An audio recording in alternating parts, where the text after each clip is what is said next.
starting off with a talk on global network risks and about the future ICT project itself. So these are the old problems that we have been facing. Now, comets coming from outer space, thunderstorms, hurricanes, earthquakes, outbreaks of volcanoes, and so on. But there is a new set of problems, such as financial and economic crisis, social and political instabilities, environmental and climate change or organized crime. Cybercrime is just exploding, and of course the quick spreading of diseases these days also is worrying us. So we need to have a new approach, a new kind of thinking. And I'm starting off with two quotes, one from Sandy Pentland, who said that our financial, transportation, health systems are broken, and Geoffrey West was saying we are seeing an extraordinary failure of our current political and economic system. So why is this? And what can we do about it? Because this is very expensive for our societies. We have to pay the price. Now, the reasons for these problems relate to unstable dynamics in complex systems. We know this, for example, from the weather, which is difficult to forecast over longer time periods because of the phenomenon of turbulence that we know from complex systems. So even if we had 1 billion sensors measuring the temperature, the pressure, the humidity and everything, we couldn't predict the weather for a long time, because there are physical limits to this. Here is another interesting example. So it shouldn't be difficult actually to drive in a circle, but as it turns out, people will not manage to do that. So right now there is the emergence of a traffic jam, as you've seen. Now the jam is moving backward, and we won't get rid of this anymore for hours. Now the question is, why is this happening? If you would ask people, they would probably say, there was a stupid driver in front of me who didn't know how to drive his car.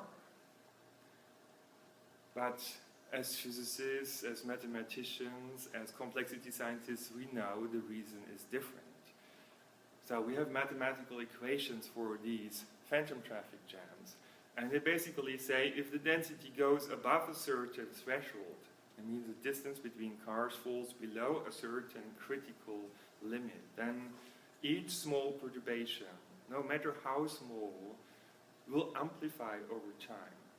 So the next driver will respond with a delay, and in order to compensate for this delay, he has to tip the brake a little bit harder, and the next one even harder, and so on. So we have a domino or cascade effect, and in the end, traffic comes to a rest, although nobody wants this to happen. So we're facing here a prime example of an unstable system, of systemic instability, which is characterized by a situation where everyone is well equipped, is well informed, is well trained, and has the very best intentions, but nevertheless things go wrong over time because of this instability. Unfortunately, it's not the only system of this kind. And while pedestrian flows often self-organize beautifully, as you can see here with the formation of lanes of uniform walking direction, so that we have these smooth counter flows. In other situations, when the density gets too high, things can get out of control, as we've seen it in all sorts of crowd disasters, for example, here in Duisburg during the Love Parade. And people died, 21 people died, 500 and more were injured, although nobody wanted to harm anybody. So how is it possible that people die and everyone is peaceful? So again, the system dynamic gets out of control here. We also know cascade effects in complex networks, and actually there the situation is even more difficult because the amplification effects can be stronger. And so I often visualize this by this experiment where we have a local perturbation. But over time, it messes up the entire system. This experiment is often used to visualize chain reaction, as we have that like in a nuclear power station. And we know these processes are controllable in principle, but they're difficult to control. And sometimes, as we've seen with Fukushima or Chernobyl, they do get out of control. Unfortunately, it's not the only kind of system of this kind. Take, for example, electrical power grids. On November 4, 2006, we've seen that the turning off of a single line actually triggered a cascade effect all over Europe. So from Germany to Portugal, to Italy, and to many other countries. So that was very unexpected. You see how difficult it is to predict these kind of phenomena in complex systems. But here's yet another example. Bankruptcies of banks in the United States in the aftermath of the bankruptcy of Lehman Brothers. And you can see that over time, actually, hundreds of banks fail, and it causes losses of hundreds of billions of dollars. So it's more or less the same phenomenon that I've shown you before with the chain reactions. And the question is, can we do something about it? Can we avoid such cascade effects from happening? Because that shouldn't happen. So what is the reason? Andy Haldane from the Bank of England has actually looked at the interconnectedness of the banking network, and he found that from 1985 to 1995 to 2005, we have a large increase of the connectivity, and he sees that as one of the key factors for the meltdown that we've seen in 2008. And here's yet another example, epidemic spreading in a simulated situation where we have assumed shortcuts, airline connections between different places, and we can see that a few extra links can actually cause a situation where the spreading gets out of control and we get a global pandemic. Things are even worse if we have complex interdependencies between different kinds of networks, and networks or systems of systems. And in fact, the World Economic Forum and others have been looking into this, and it turns out that more or less all our systems now are interconnected, and that the greatest risks are now of social and economic nature. Unfortunately, we don't understand our economy and our society well enough so far, so we need to change that. To illustrate these interdependencies, here is an example for a blackout. So electricity went out here. Then, of course, traffic lights didn't operate anymore. Gas stations didn't work. The communication network didn't work anymore. Fires broke out and all these kind of things. So you can look at these kind of scenarios if you read the reports about these kind of events. Then you can come up with these, as I call it, causality networks, because one thing causes another, and there's a logic behind it, and we can actually picture it out. And it turns out that many disasters cause secondary disasters. For example, an earthquake may cause a tsunami, as we've seen, and the tsunami might cause a meltdown of a nuclear power station. Or there could be landslides and other things, or volcano outbreaks. But for each disaster, we have a logical chain of events. We can map it out, and that's why we can prepare ourselves for it. So we can say that with a certain probability, this is the next thing to happen. So we don't have to wait for things to show up and run behind the events. We can prepare for this, and we can try to interrupt these cascades. To illustrate one example for interdependencies, let us look into energy supply. So we have seen this meltdown in Fukushima, very unfortunately, and that had an impact far beyond Japan. So Europe, in particular Germany and Switzerland, for example, decided to step out nuclear power generation over the next 10, 20 years. And so the question is, where would we get the energy instead? So solar power would be one option. And they formed for a long time already the Desertec Consortium. We're talking here about 1,000 billion euros. Yeah?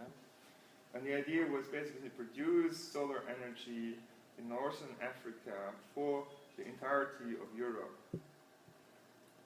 Unfortunately now, the political situation in northern Africa is kind of unreliable, shaky. So we cannot really rely on this.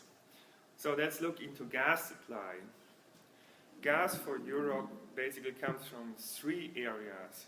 Again, northern Africa, Scandinavia, and Russia.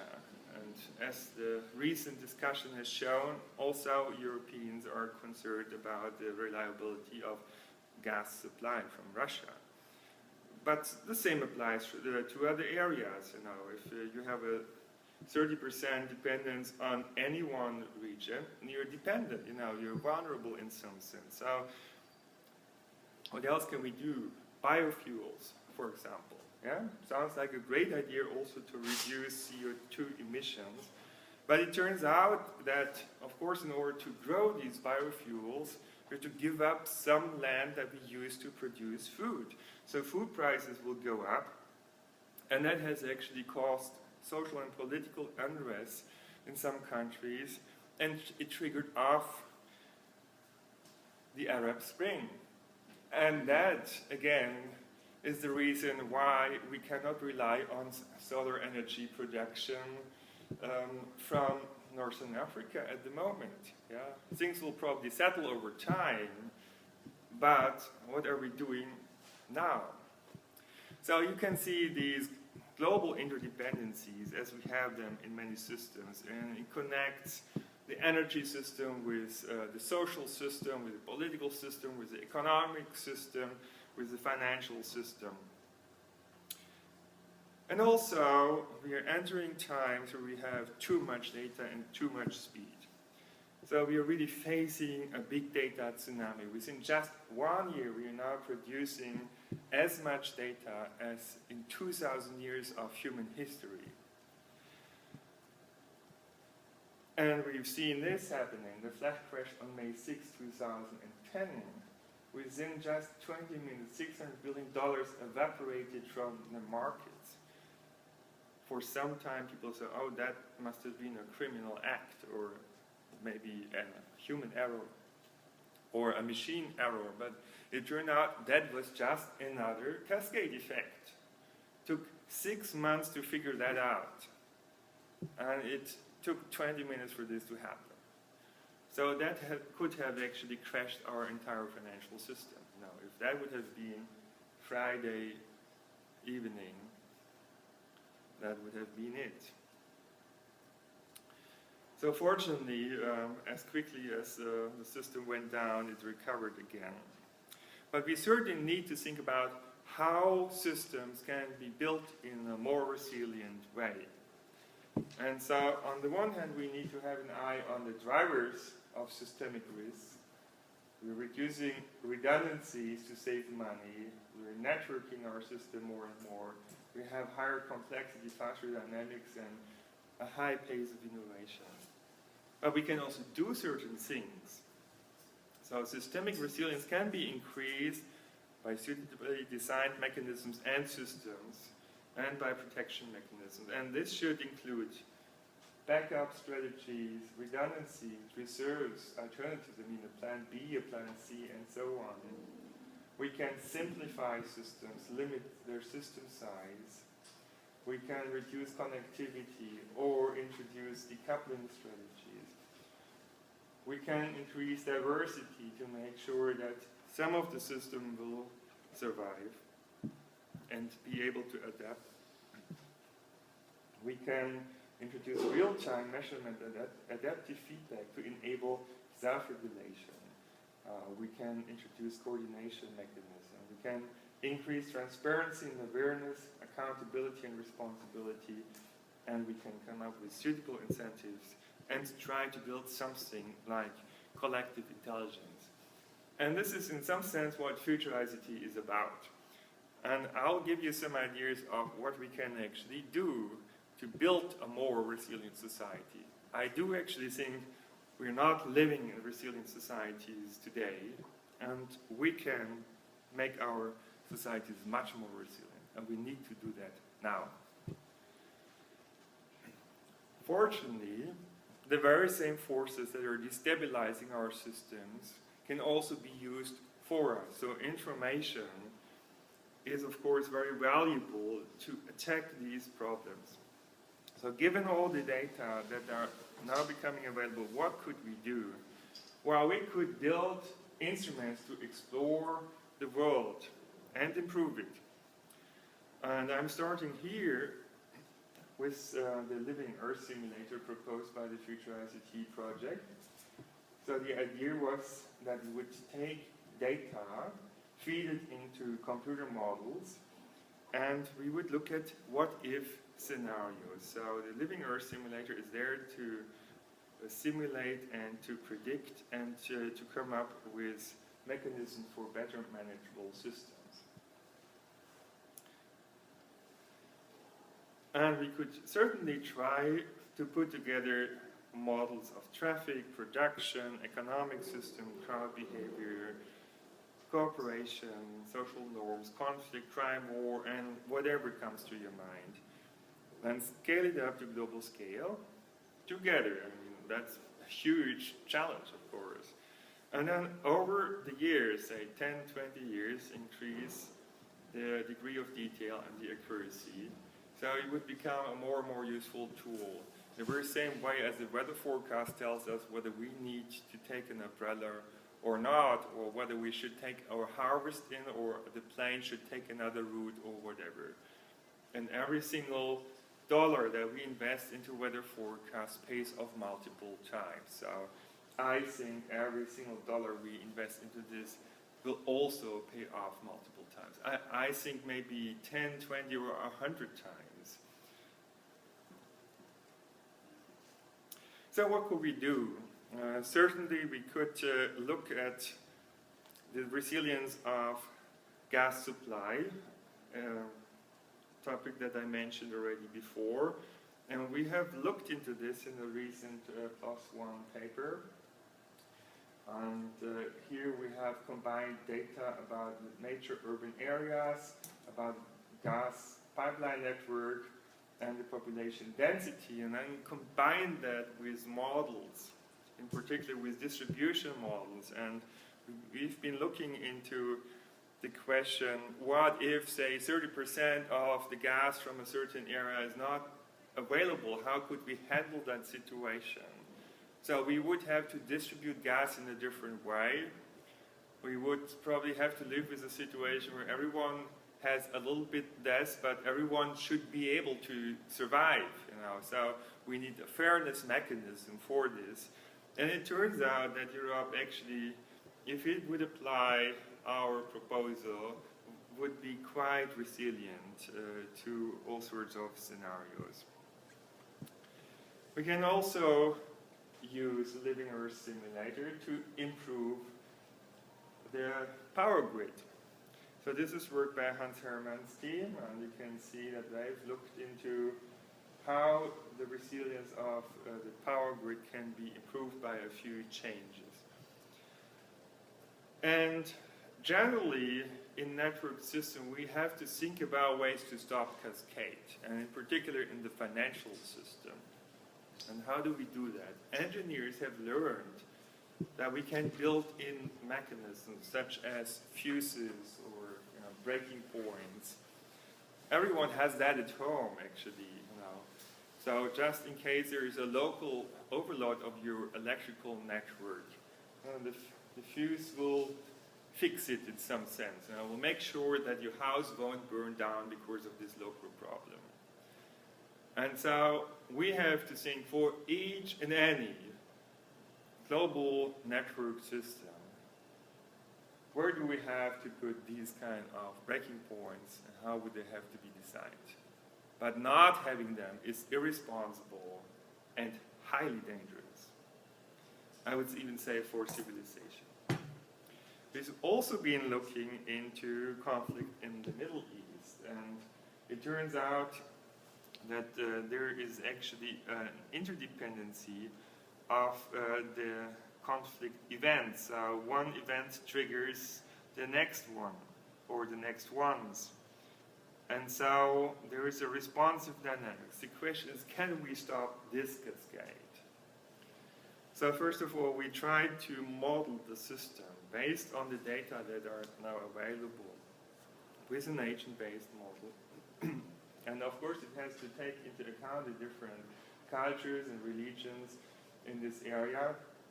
And it turns out that the model can reproduce the dynamics of the events quite well.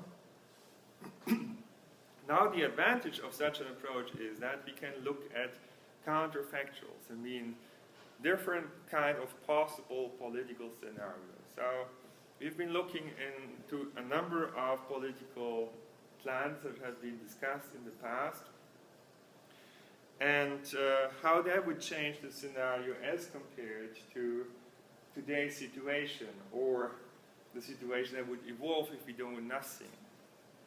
And it turns out that all these political plans that have been under debate would improve the situation in terms of reducing the level of violence. But they would do it in different ways and in different places. So this now helps us to be better informed when we have to take difficult decisions. Then the question is, where would we get all these data for those complicated models? And for this, we'd like to build what we call the planetary nervous system. So that would be basically an instrument for real-time measurement of the world, not just of the physical world and our biological environment, but also our society and our economy. But a measurement that would respect privacy. I do think that such an approach allows us to see certain things that we would otherwise not be able to see. I will come to this in a minute. But let me illustrate the power of the idea. So we have here, Mark Polyphase and others, collected millions of pictures from the web here for the Colosseum, and you see that it's possible to put these pictures together to reconstruct our 3D environment from your desk at home. So basically, we can create a mirror world with all the data that are out on the web, and those data that we will be able to measure with the planetary nervous system, which basically uses the Internet of Things, and means the future sensor networks that will be available to do real-time measurements of what is out there. Actually, we can build this even with our smartphones because they have about 15 sensors in them. So if we connect them, given the agreement of people, and use them for measurement, we can measure all sorts of things like, how noisy is it in your city, where are the road bumps, how happy are people, and what is concerning people in Berkeley or San Francisco or whatever place in the world. So that would all be collective measurements, so we don't have to look into a single person's life. We would aggregate over many people. So that's the idea. In this way, you can measure social capital, such as reputation, trust, happiness, whatever. Of course, we could also build observatories for our financial system to warn us of impending crashes. And we can even measure international tension from Google News articles, for example. So one of my colleagues, Thomas Chadefort, has done that. He's mined millions of Google News articles over a period of more than 100 years. And it turns out that you can predict the probability of war half a year ahead. You can also see how local tension spreads from one country to another one. So this is the Iraq War. You see that this impacts the entire region eventually. And one question I have is, has that stabilized the entire region so much that it was also kind of the creating the ground for the Arab Spring? We don't know yet, but we'll be able to see and understand these kinds of things. And this way, we'll be getting into a position to kind of cure societal diseases such as wars before they break up. But we can measure many things, like the creation of new ideas and how they spread in the world. And what are the creative places? What are the places that consume knowledge? And red is consuming places, and green are the places that come up first with ideas. And of course, what you expect, there are many creative places, the West Coast and East Coast of the United States. There are also strong creative cluster in Europe. And there are also some places, of course, in Asia and in Australia and South America that are very creative. We have furthermore done a meme analysis, but in a way that considers actually inheritance patterns through citations. That's something that Tobias Kuhn will be presenting here at NetSci, so I recommend you to see his talk. And the interesting point is we can basically reconstruct the entire history of physics or of any science in an automatic way. And you wouldn't be able to do that if you just look at frequency distributions of memes. You have to look at the inheritance pattern. And another spreading problem is, of course, the spreading of diseases. And we have been very much impressed by Google Flu Trends, which has been presented as a major success story of big data. But this has recently been criticized as being not quite reliable for a number of reasons. So we have to be better than Google Flu. And actually we can be better. And we can be better even with much less data. That's the interesting point. So with Dirk Brockman, we just had a science publication in December about epidemic spreading. And this is what you usually see. The epidemic spreading patterns are very chaotic in appearance. They don't seem to make sense. Now, the order in which certain cities are infected by a disease, and this difficulty to make sense of it is reflected by the large scattering of the data points over here. So there doesn't seem to be a systematic, if you look at this from the perspective of geographical distance. Now, the reason for this difficulty is global air traffic. That messes up basically the simplicity of the spreading process. But we can also use this information to define another distance, an effective distance. And if you do that, then suddenly everything becomes very clear. We can understand the spreading patterns in effective distance. It just becomes a circular wavefront that spreads.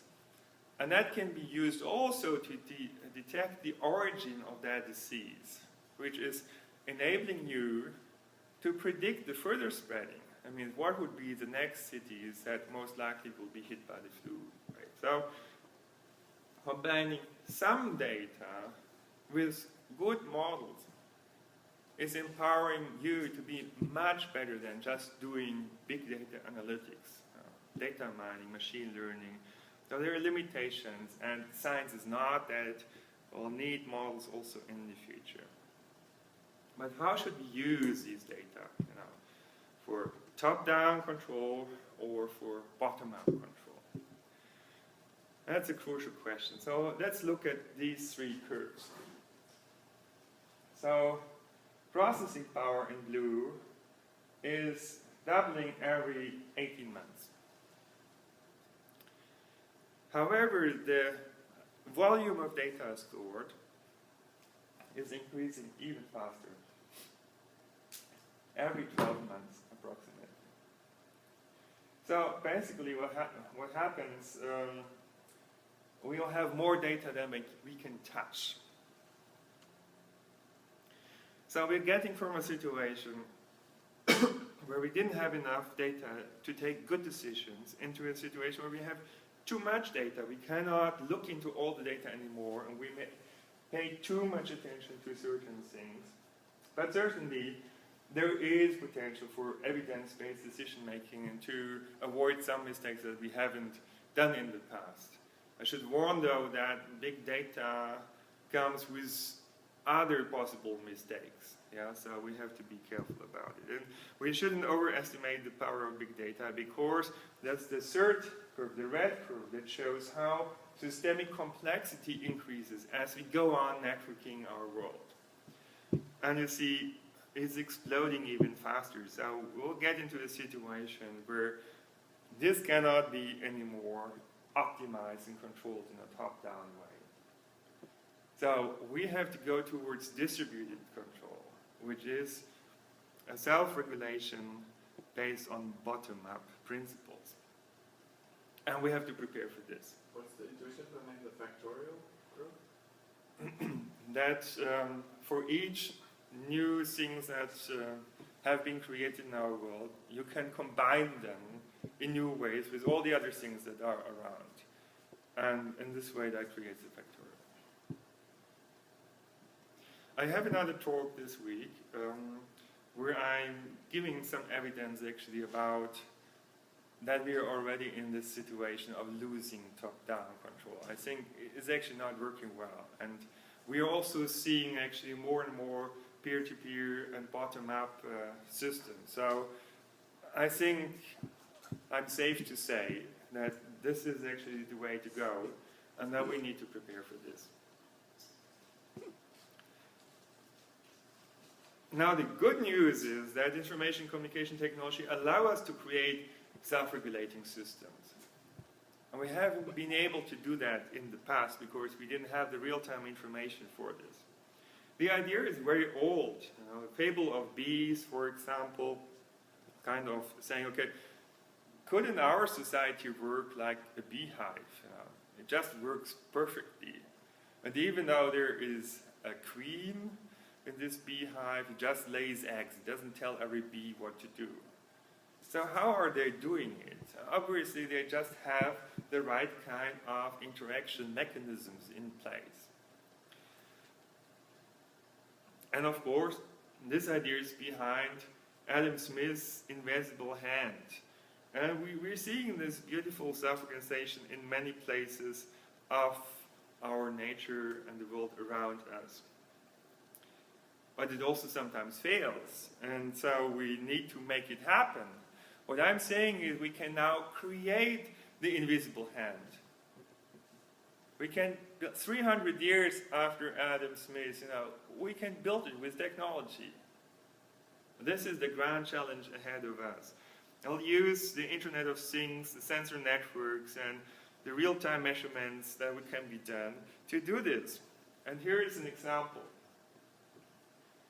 So we're first simulating here this annoying stop-and-go traffic that everyone knows, just to demonstrate that we have models that are reproducing this quite well. And then I have a special car that you would envy me for, and I can turn this into a helicopter. So we'll just do this, beam ourselves out of this annoying congestion. And it allows us to actually see what's the reason for this annoying stop-and-go-ways. And these people here are trying to squeeze themselves onto the freeway. It produces small perturbation. Those perturbations are amplified and cause the stop-and-go traffic. However, we can change the interaction of the cars with a special driver assistance system. So let's equip the cars with radar sensors that measure the distance and relative velocity and drives the car automatically in a slightly different, in a better way than humans can do it. And you can see that after a very short time, we get rid of the stop-and-go traffic here. And that can be done, actually. We have developed that with Volkswagen, and the tests on the street are very promising. So this is doable, and it's called mechanism design. Now, why do we have so many problems? Well, because in many cases we have the wrong institutional settings, and among them anonymous exchange, random or homogeneous interactions, which promote the erosion of cooperation. So, environmental exploitation is just one example for such a tragedy of the commons. In these kind of situations, cooperation of everyone would be desirable, but it's unstable, as the free traffic flow in the circle is unstable. So cooperation erodes, and we end up with a tragedy of the commons. Nobody wants to destroy the earth, yeah? But because cooperation is unstable, it still happens. We have overfishing, we have environmental pollution, we have climate change, and so on. So many problems that are decades or hundreds of years old. So, these should be really the challenges that ambitious scientists should go about.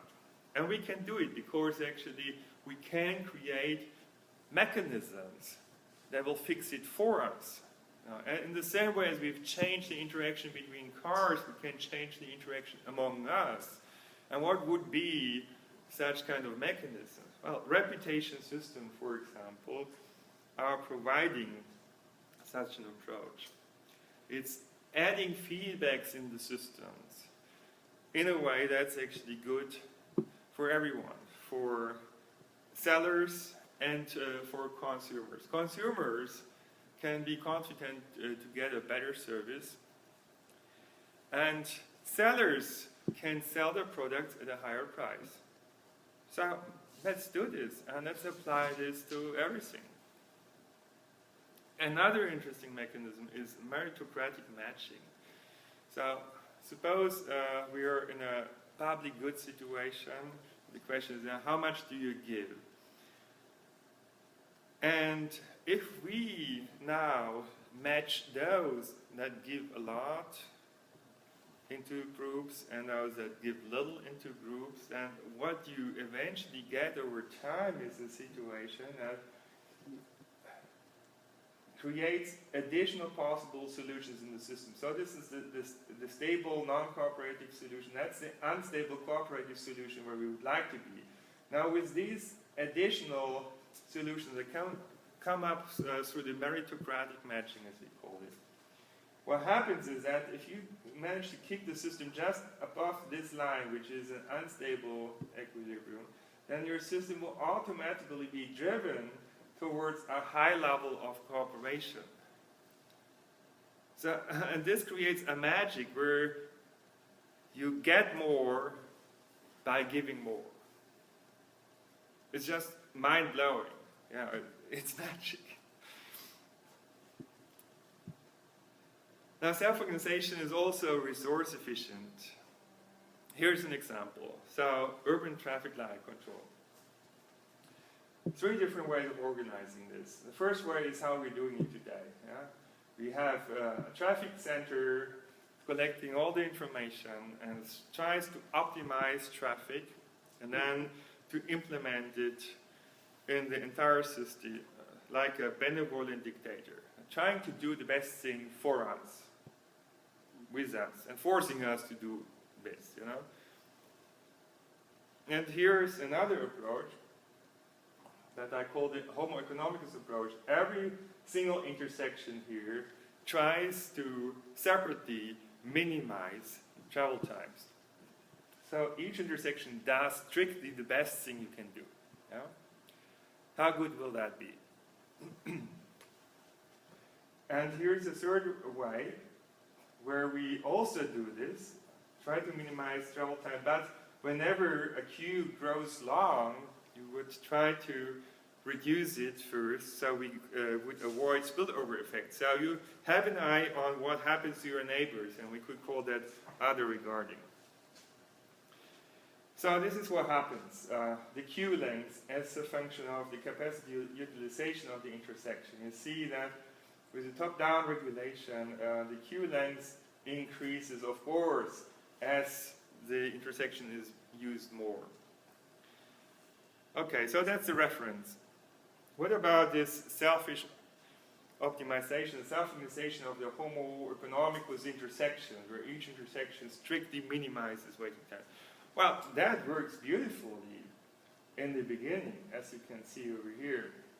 So there's a very good coordination happening, more efficient than this top-down control. You know? That's why we believe in free markets somehow. But you can see that in Adam Smith's invisible hand works only up to a certain extent, and then suddenly the queue length explodes. Coordination breaks down. As we've seen it, you know, we've pushed our financial system to a limit, and then it broke down. So it works, but it only works to a certain limit. And let's see what happens with this other regarding bottom-up approach. Well, we'll see that actually this can do well all the way for all the capacity utilizations, from small to high utilizations. So this, astonishingly, is a bottom-up self-regulation that outsmarts optimal top-down control. And why is that? Because traffic optimization is an NP-hard problem that cannot be solved in real time, even with a supercomputer. There's just too many variables that you can, parameters that you can change. And so, rather than planning or optimizing, we need to flexibly respond to the local needs. And this is what this approach actually does. So we can make the invisible hand work. That's the point. And it's the most efficient way of doing it. And you can see that it creates beautiful greenways by self-regulation in a bottom-up way, it means with distributed control. It doesn't require a traffic center here. It might still be useful for information, or in case there is, 3 accidents in the city and you basically want to adjust certain parameters. But self-regulation is a powerful concept that we won't be able to do without in the future.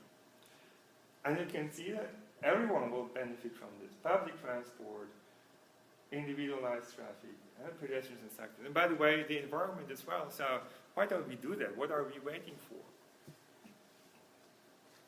Now the crucial question is, can we extend this principle to the entirety of our economy and our society? Transfer it from traffic, of course, generalize it. And my claim is, yes, we can do this. And Nobel Prize winner Elinor Ostrom has shown that for certain kinds of systems. She's looked into real-life existing systems in Switzerland and elsewhere and shown that self-governance can be extremely successful and efficient if you apply the right kind of rules. So again, the interactions in the system decide about the outcome. Finding the right interactions, the right rules, this mechanism design challenge, this is the challenge.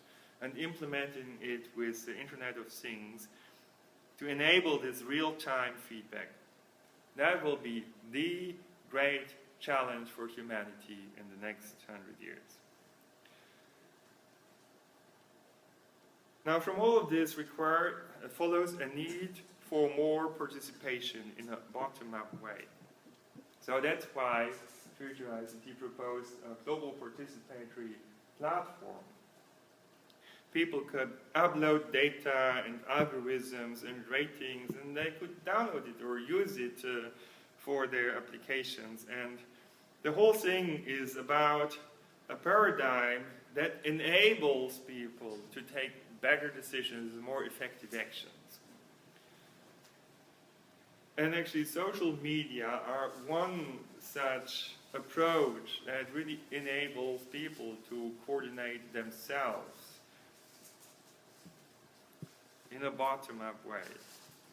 And we also see this trend towards prosumers, where now consumers are not just consuming products, but they're also contributing to their design and to their production, and even more so as we one day will have 3D printers at home. So some people think that the 20th century was a century of democratization of consumption, but the 21st century will be the century of the democratization of production. So we will be able to produce many things at home. So that is decentralization, bottom-up production. So self-organization, self-regulation are approaches which can master the complexity of today's systems and benefit from it. So we have to go away from this paradigm of over-regulation, where we try to tell everyone what exactly to do, and I can tell you that a lot of people will do it wrong, because it's just too many regulations. Towards a situation like this, create the infrastructures that helps people to do a good job, to come up with efficient solutions in a self-organized way. As we can see it over here, in this very funny example. So what's so special about this intersection that self-organization works so beautifully? Well, there is a secret behind this. There's a unidirectional traffic flow over here. Then the other direction is over there in the back. And in between is a buffer.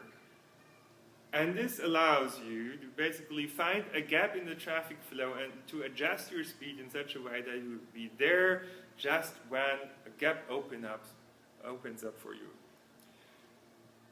So we have to think more about system design, how to allow self-organization and self-regulation to happen. Of course, this is not about tearing down the institutions that we have today. So we'll certainly have something like an onion structure with the government institutions we have today kind of on the top. But a lot of what's going to happen will happen on the basis of self-regulation, and somehow government institutions will lean back and they will just jump in when things go wrong. But the approach is the approach of a minimally invasive approach, like in chaos control, where we just sometimes interfere with the system a little bit in the right moment, so it would do desirable things. And this is possible. So I'm concluding by saying we need a joint global effort to master the global 21st century challenges and build the framework for the emerging digital society. And let's do that together. All the scientists in the world, from all the countries in the world, together with politicians, business people, and the citizens. And I think we can do that. It will be a large effort. We should start it today. Thank you.